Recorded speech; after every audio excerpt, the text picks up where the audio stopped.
On dit souvent que l'histoire nous apprend que les hommes n'apprennent rien de l'histoire. On dirait que cet adage a été conçu pour la Belgique. Ce pays qui a endeuillé et empoisonné la région des Grands Lacs, comment peut-il revenir donner des leçons à un pays comme le Rwanda? Et surtout, comment peut-il prétendre aimer les Congolais?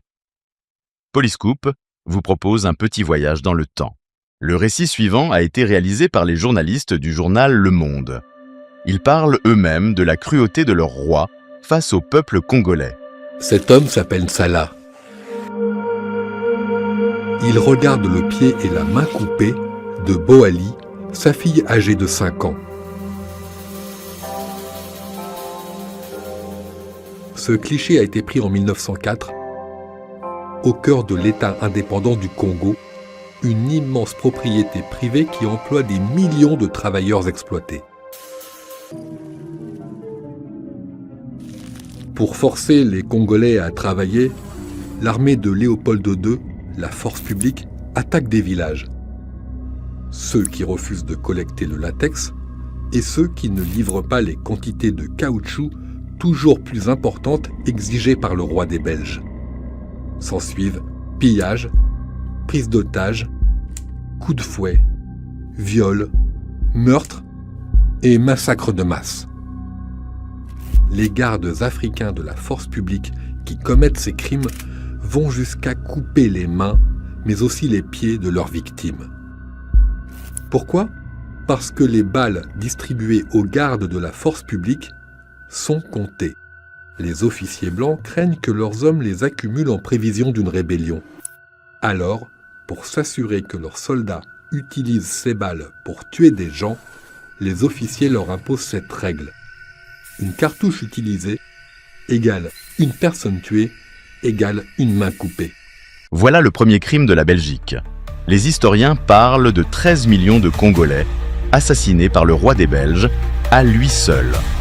Donc vous allez chez les gens, le peuple de Léopold II, vous plaindre. Ceux qui ont coupé la main de vos ancêtres, qui ont pillé votre pays. Mais les Congolais, vous n'avez pas honte. Vous allez pleurer chez les Belges, Fachi, honte à toi. Va voir le discours de ton père, où il explique tout. Le dernier discours de ce grand homme qui a tout expliqué par rapport aux Tutsis du Congo. Et ce qui se passe avec les DLR. Et vous venez dire que les DLR ne sont pas une menace. Est-ce que les enfants, les petits-enfants d'Hitler ne sont pas une menace? En parlant d'Hitler, il semble être l'idole de ce soldat congolais qui a gravé son nom sur son sac à dos pendant un entraînement dispensé par des Belges. Revenons alors sur cette question des rwandophones du Congo. Pourquoi se sont-ils retrouvés au Congo? N'est-ce pas encore la Belgique qui a bénéficié de la manipulation des frontières? Les problèmes qu'on soulève ici entre les Rwandais et le Congo, ce sont des réminiscences de ces problèmes-là.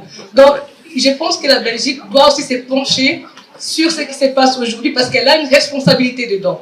Et tout ce qu'on est en train de nier, par exemple, en disant les Tutsis n'est pas congolais, il n'y a pas de Tutsis au Congo, ou alors les rwandophones ne sont pas chez eux parce que oui, les minorités ethniques, donc le rétablir dans leurs droits. Et ça, comme la Belgique a une responsabilité, il faudrait déjà déclassifier les documents pour qu'on puisse apprendre ce qui est dedans et pouvoir rétablir la vérité historique. Bon, merci. Louis-Michel, puis-je vous demander de répondre à... Mais, en fait, on a déjà largement répondu à la question, au questionnement de madame. Je crois effectivement que la Belgique a une responsabilité dans le conflit latent depuis très longtemps entre les rwandophones et les Congolais. C'est clair.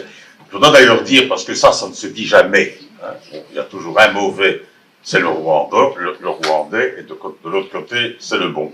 C'est un peu plus compliqué que ça quand même, parce qu'on n'a jamais, ni le président Kabila, et aujourd'hui, je n'entends pas qu'on s'attaque à ce problème-là non plus, on n'a jamais réglé la question politique du traitement des rwandophones.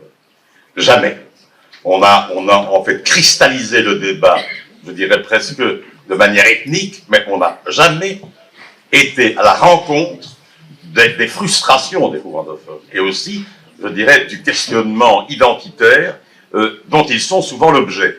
Et je pense que la Belgique, effectivement, historiquement, bien sûr, la Belgique a une responsabilité. À un moment donné, la Belgique a exacerbé cette différence, je dirais, par goût de pouvoir ou par par pragmatisme de pouvoir. Ça, c'est la vérité historique. Donc, nous sommes d'accord là-dessus. Ce sont des mots très lourds de la part de Louis Michel, ce politicien belge.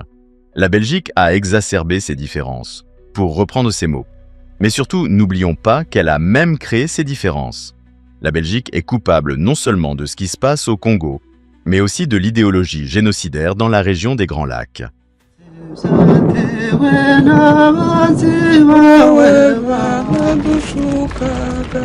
Des troubles éclatent en novembre 1959, opposant les contestataires Hutus aux autorités Tutsis. Le gouverneur place le pays sous le régime d'occupation militaire.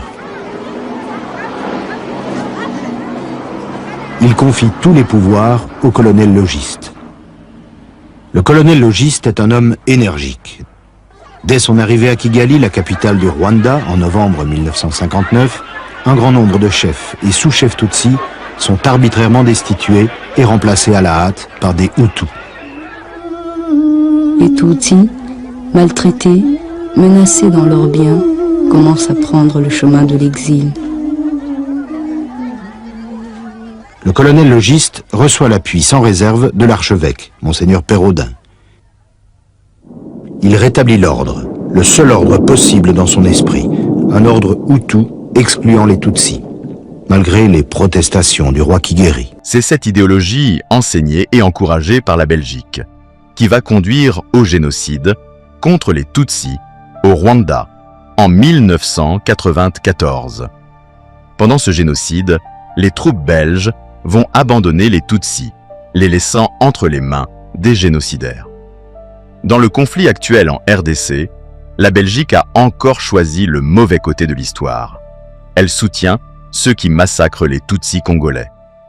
C'est pour cela qu'elle s'acharne aussi contre le Rwanda en demandant des sanctions ci et là.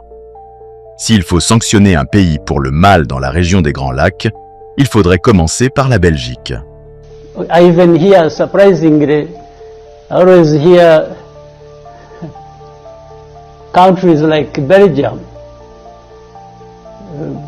talking about Rwanda, asking for punishments for Rwanda, but they are the guys who, they are part of the history, they are part of the problem.